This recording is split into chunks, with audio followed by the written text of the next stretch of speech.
नमस्कार दोस्तों, आप सबका फिर से स्वागत है मेरे इस यूट्यूब चैनल पे। आज हम बात करने वाले हैं भारत का वह घर जो दो देशों के बीच में आता है। जी हाँ, तो चलिए आज का वीडियो इसी विषय में है। भारत में करोड़ों घर मौजूद हैं जिनमें अरबों की संख्या में लोग रहते हैं। तो क्या आपने कभी सुना है कि किसी घर में कमरा बदलते ही देश बदल गया? जी हाँ, भारत में एक ऐसा घर भी है जहाँ सिर्फ एक कमरा बदलते ही आप दूसरे देश में पहुँच जाते हैं। कौन सा है ये घर और कहाँ स्थित है? चलिए मैं इस वीडियो के माध्यम से आपको बताता हूँ। यदि आपको भारत से किसी दूसरे देश जाना हो तो आपको इसके लिए फ़्लाइट लेनी पड़ेगी या फिर यातायात के अन्य साधन का इस्तेमाल करना पड़ेगा। क्या आपने भारत में एक ऐसे अनोखे घर के बारे में पढ़ा या सुना है जहाँ सिर्फ एक कमरे से दूसरे कमरे पहुँचने पर ही दूसरा देश आ जाता है? ये घर अपनी इस विशिष्ट पहचान के कारण विश्व विख्यात है। आपको बता दें कि यह घर दो देशों की सीमा पर बना हुआ है। इससे एक सीमा भारत की है तो दूसरी सीमा म्यांमार की है।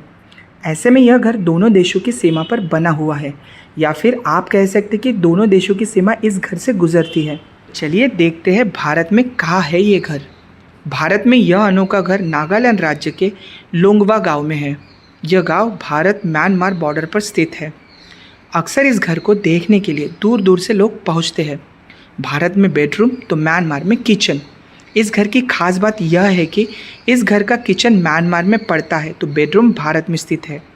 इसी वजह से यहाँ बस एक रूम से दूसरे रूम पहुँचने पर ही देश बदल जाता है। आइए जानते इस घर को दो देशों का दर्जा कैसा मिला। फ्री मूवमेंट रिजिम के तहत मिला विशेष दर्जा। आपको यह भी बता दें कि भारत म्यांमार बॉर्डर के गाँव के मुखिया के घर से गुजरता है।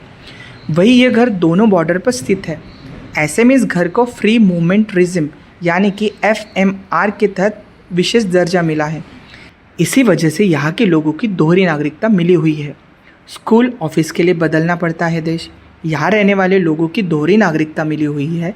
ऐसे में यहाँ रहने वाले लोग आसानी से एक दूसरे के देश पहुँच जाते हैं। कई बार लोगों को स्कूल और ऑफिस के लिए एक दूसरे के देश जाना पड़ता है। तो दोस्तों, कैसा लगा ये दो देशों वाला एक घर? मैं आशा करता हूँ आपको पसंद आया होगा। तो ऐसे नए नए वीडियो के लिए प्लीज़ आप हमारे चैनल लाइक, शेयर और सब्सक्राइब करते रहिए। तो हम मिलेंगे अगले नए वीडियो के साथ।